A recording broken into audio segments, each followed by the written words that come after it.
अच्छा, कभी ऐसा हुआ है कि सुबह सुबह ध्यान में तो बहुत गहरी शांति महसूस हुई, लेकिन जैसे ही दिन शुरू हुआ भागदौड़ में वो शांति कहीं गुम हो गई।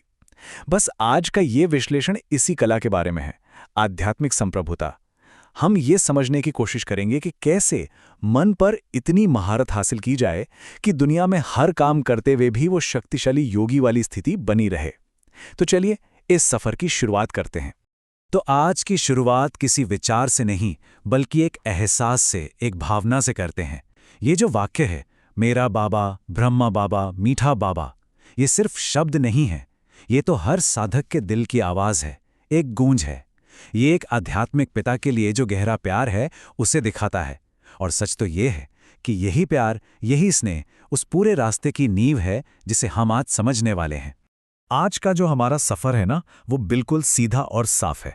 देखिए, सबसे पहले हम एक खास दिन के महत्व को समझेंगे, फिर एक आम आध्यात्मिक चुनौती की बात करेंगे जो अक्सर सामने आती है। उसके बाद उसका एक बहुत ही शक्तिशाली समाधान खोजेंगे, और फिर ये भी देखेंगे कि उसे अपनी रोज़ की ज़िंदगी में लागू कैसे करें। और सबसे आखिर में ये समझेंगे कि जो भी करना है वो अभी क्यों करना है। देखिए, किसी भी बात को समझने के लिए उसका कॉन्टेक्स्ट बहुत ज़रूरी होता है। तो ये जो शिक्षा है, ये किसी आम दिन नहीं, बल्कि स्मृति दिवस यानी याद के दिन पर दी गई थी। जरा सोचिए, एक ऐसा दिन जहां का पूरा माहौल, पूरा वातावरण ही आध्यात्मिक प्रेम और यादों से सराबोर हो। तो जाहिर है, ऐसे में जो संदेश दिया जाएगा उसमें एक अलग ही, एक खास ही ऊर्जा होगी। और इस एक ही दिन की ना 3 बहुत गहरी परतें हैं। पहला, ये स्मृति दिवस है, मतलब ब्रह्मा बाबा को याद करने का दिन। दूसरा, ये समर्थी दिवस भी है, क्योंकि वही याद समर्थी देती है, शक्ति देती है आगे बढ़ने की। और आखिर में ये ताजपोशी दिवस भी, जो विश्व सेवा की उस जिम्मेदारी का प्रतीक है जो सौंपी गई। मतलब याद, शक्ति और जिम्मेदारी, तीनों चीजें एक ही दिन में समाई हुई हैं।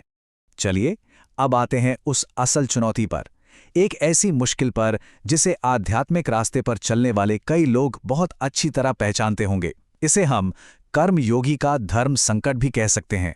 मतलब शांति और कर्म के बीच की वो कश्मकश। ये अनुभव बहुत लोगों को होता है।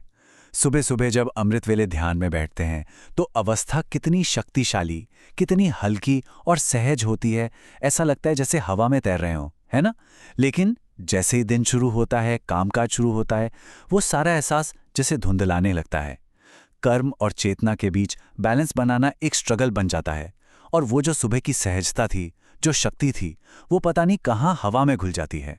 और बस यहीं पर वो सबसे बड़ा सवाल उठता है कि आखिर सुबह की वो पावरफुल स्टेट दिन में फीकी क्यों पड़ जाती है। मतलब सुबह से शाम के बीच ऐसा क्या हो जाता है कि इतना साफ और गहरा अनुभव रोजमर्रा के कामों की भीड़ में कहीं गुम हो जाता है। अब इस पहेली का जो जवाब है ना, वो कुछ और ज्यादा करने में नहीं है, बल्कि अलग तरह से होने में है। इसका समाधान चेतना में एक बहुत ही छोटे, बहुत ही सूक्ष्म, लेकिन बहुत शक्तिशाली बदलाव में छिपा है। और वो बदलाव है करने वाले से इंद्रियों के स्वामी बनने का सफर। यही है वो टर्निंग पॉइंट, करनहार यानी मैं कर रहा हूं वाली चेतना से निकलकर करावनहार यानी मैं करवा रहा हूं वाली चेतना में आना। इसको ऐसे समझिए, आत्मा जो है वो सीधे सीधे काम नहीं करती, वो तो अपने औजारों से, मतलब अपनी इंद्रियों से काम करवाती है, उन्हें निर्देश देती है। तो आत्मा मालिक है, डायरेक्टर है, वो खुद वर्कर नहीं है। और इसको समझने के लिए एक बहुत ही जबरदस्त मिसाल दी गई है। सोचिए, आत्मा एक राजा है जो अपने सिंहासन पे राजविराजमान है, और हमारी जो इंद्रियां हैं, मन, बुद्धि, आंखें, हाथ, ये सब उसकी प्रजा हैं। अब देखिए, एक राजा खुद काम करने नहीं जाता है ना, वो तो हुक्म देता है, आदेश देता है, और उसकी प्रजा उस काम को करती है। तो फिर ये सवाल खुद से पूछने वाला है कि हमारे अस्तित्व के इस सिंहासन पर आखिर बैठा कौन है? क्या आत्मा, जो असली राजा है, वो कंट्रोल में है? या फिर कहीं ऐसा तो नहीं कि हमारी प्रजा ने, हमारी इंद्रियों ने ही सिंहासन पर कब्जा कर लिया है और वो हमें अपनी मर्जी से नचा रही हैं? अच्छा, तो राजा होने का ये जो सिद्धांत है, ये समझना तो पहला कदम हो गया। लेकिन सवाल ये है कि इसे रोज की जिंदगी में प्रैक्टिकली लागू कैसे करें? तो इसके लिए एक बहुत ही कमाल का, बहुत प्रैक्टिकल तरीका बताया गया है। एक ऐसी तकनीक जिसे मन का टाइम टेबल कहा गया है। ये सिर्फ 3 आसान स्टेप्स में बटा हुआ है। सबसे पहला, मैं करावनहार हूं, इस स्वमान की गद्दी पर एकदम पक्के होकर बैठना। दूसरा, हर शारीरिक काम के लिए एक उससे जुड़ा हुआ मानसिक स्वरूप, एक स्वमान तय कर लेना। और तीसरा और सबसे जरूरी, एक राजा की तरह समय समय पर एक दरबार लगाकर ये चेक करना कि सारी इंद्रियां, सारी प्रजा आदेश का पालन कर रही हैं या नहीं। अब ये कैसे काम करता है, इसका एक उदाहरण देखते हैं।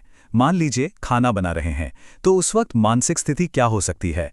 मैं मास्टर दाता हूं, इस भोजन को अपनी शुद्ध शक्ति से भर रहा हूं। या ऑफिस में काम कर रहे हैं तो सोच सकते हैं मैं एक ट्रस्टी आत्मा हूं जो निस्वार्थ भाव से सेवा कर रही है। इससे होता क्या है कि हर छोटा बड़ा काम एक ऊंचे मकसद से जुड़ जाता है।